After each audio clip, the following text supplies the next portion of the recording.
Welcome back to the Houghton Lake Public Library's series on using Windows 10. Today, we'll be taking a look at the Start menu. The Start menu can be accessed by clicking on the little flag or window looking icon in the bottom left corner of your screen. So right down here, this little sort of Windows icon. If we left click on that, you'll see that we get this screen here. And there's a few different features you can use with the Start menu. So if I move my mouse along the left side here, you'll see it gives me some options. We have power options here, where we can shut down, restart, or sleep our computer. And I also have a few extras for updating and restarting, because apparently I have some Windows updates to do. But normally there'll just be three icons here: restart, shut down, and sleep. Above that, you can access your settings. So if we click the Settings button here, this will take us to the Settings section for Windows 10. And we'll talk about some settings you might want to change in a future video. So I'm going to go back to the Start menu by left-clicking this little button in the bottom left. Above the Settings, we have Pictures and Documents, and these two will take you to the File Explorer, into the folders for your pictures or your documents. So I'm going to click on Documents here. And you'll see this took us to the File Explorer, and we're in the Documents folder.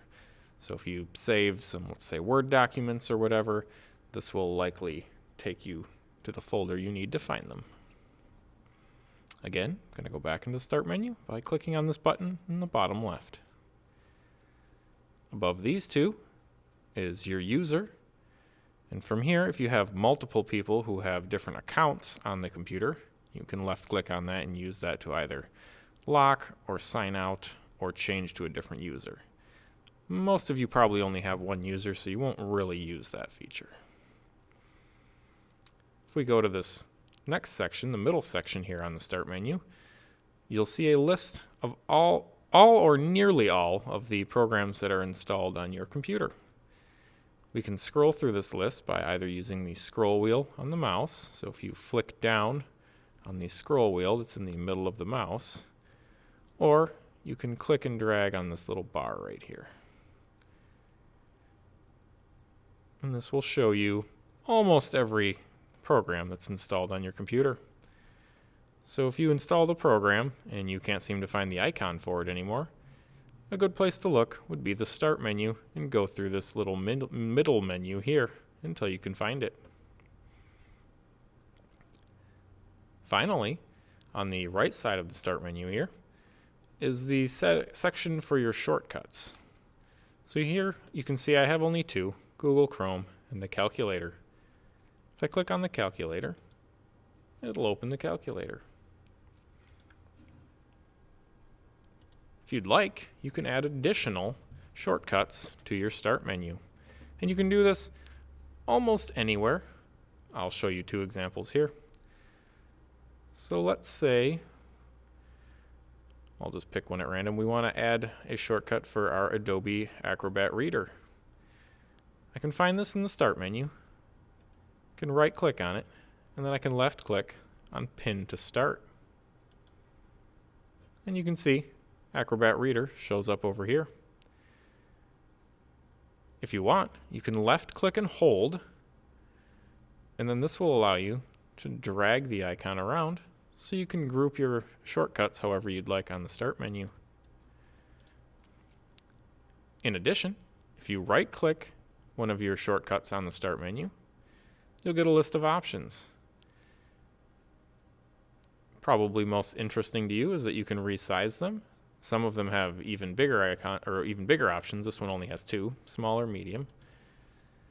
So if you want to make your icons bigger or smaller, you can do that there by right-clicking and then going to resize and then selecting a size. This is also where you can go if you'd like to remove the shortcut from your Start menu. This won't uninstall the program or do anything like that. It will just remove the shortcut from the Start menu. So if I click Unpin from Start, it goes away. you can see it's still over here in your list of installed programs. It's just no longer in your personally customized shortcut area.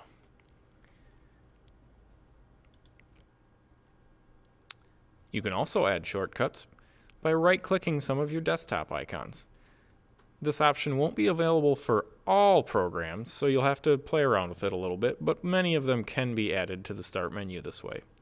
So for example, I'll right-click Adobe Premiere Elements here, and then I'll go to Pin to Start. Now if we open the Start menu, again, the button in the bottom left, you'll see that Adobe Premiere Elements has been added to the Start menu. Once again, we can left-click and drag and move it around to somewhere else if we'd like to space out our icons.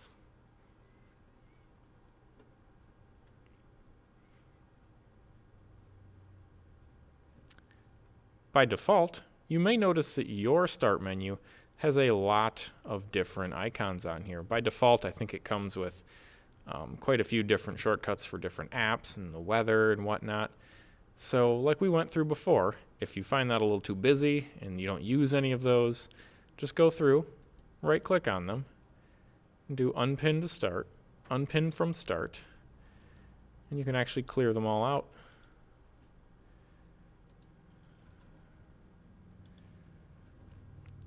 Once those are gone, you can actually move your mouse to the far right side and drag the Start menu to make it a little smaller.